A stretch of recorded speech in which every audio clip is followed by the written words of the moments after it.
Now that we know the names of the individual strings and how to tune your bass, we're going to learn the individual note names per fret. You'll notice that I'm not at my bass, I'm at a piano. This is to give you a better visual representation of what I'm about to talk about and how you can translate it to your bass. So, going from one note to an octave above that note, you have 12 possible tones that you can play. So, we're going to go from G to G. Now, counting note names up is a little different in music theory. Whatever note you're starting on 1 in the counting. So every note name above it, you're just going to keep going and going and going. Like in a major scale, there are 7 tones you can play before you get to the 8th, which is the octave. So you start on 1, and then 2, 3, 4, 5, 6, 7. Once you get to 8, you're basically starting the scale all over again. So getting back to the 12 possible tones you can play within an octave. G. G sharp or A flat. A natural. A sharp or B flat, B natural, C natural, C sharp or D flat, D natural, D sharp or E flat, E natural, E sharp or F natural, F sharp or G flat, and then G. Octave to octave. Now, doing that counting, it's your first octave G. So, 1, 2, 3, 4, 5, 6, 7, 8, 9, 10, 11, 12. Your octave. Now, the way that a piano is set up is very much how music relates going from one note to the other. It's whole steps and half steps. When you see a black key sandwiched by 2 white keys, such as that is 2 half steps or a whole step, starting from that first G. A half step above that G is the G sharp or A flat, and then 2 half steps above that G or a whole step is A natural. When you see 2 white keys next to each other and there's no black keys separating them, that's also a half step. So now you understand the concept of half steps and whole steps. Now we're going back to the bass to show you how you translate what I just taught you to the fretboard.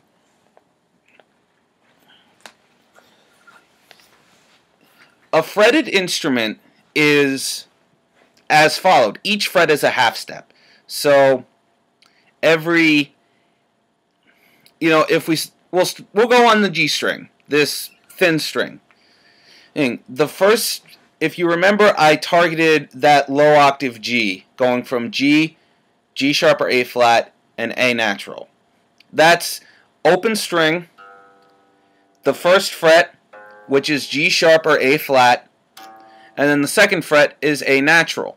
Using that counting that I explained to you, you then basically fill in the rest of the notes as followed. So open is G, first fret is G sharp or A flat, second fret is A natural, third fret is A sharp or B flat, fourth fret B natural, fifth fret is C natural, sixth fret is C sharp or D flat, seventh fret is D natural, eighth fret is D sharp or E flat, ninth fret is E natural, the 10th fret is F natural or E sharp, the 11th fret is F sharp or G flat.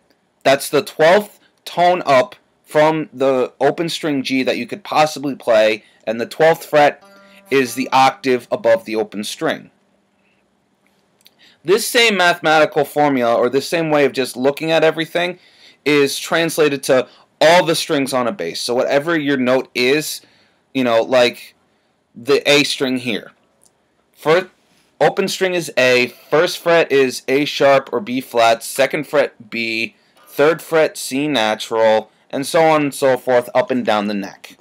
Another tuning trick that you have by knowing these note names per fret is, you know, we'll go on the D and the G string. And you use harmonics. Harmonics is you lightly touch the string above the fret that you want. You don't press down, you just lightly touch the string, and it'll give a sound. That's not the same as the sound as you fretting that string. So you do a harmonic on the 7th fret of the G string, which is D natural, and the 5th fret of the D string, which is G natural. You pluck them both, and they should match up in audible sound. If they don't, then you fiddle around with these tuning pegs until they do work. Make sure that you use the whole step, half step system fret by fret to make sure you know every note on this bass, every note on the fretboard, because like I've said time and time again, the bass is the rhythmic and harmonic bridge between everything that's going on with like the guitars, violins, all of that, and your drummer and percussionist. And it's one of the most common things you're going to do as a bassist is just play the root notes, which is what a chord is based off of. So if you have a C major chord and a G major chord, you're going to be playing either by knowing the fret names and knowing you're only going to play roots, you can say, oh, the 3rd fret on the A string is a C natural, and the 3rd fret on the E string is a G natural. Those are the note names that the chord is based off of, so I'll play it here. Or you can play it up on the 5th fret on the G and D strings, or you can play it wherever you want, wherever it makes sense to you. Knowing note names per fret opens up your doors to playing all over the neck, anywhere you want. Next lesson, we'll go into how to build scales and how the whole step, half step system continues to play an important part in the bass.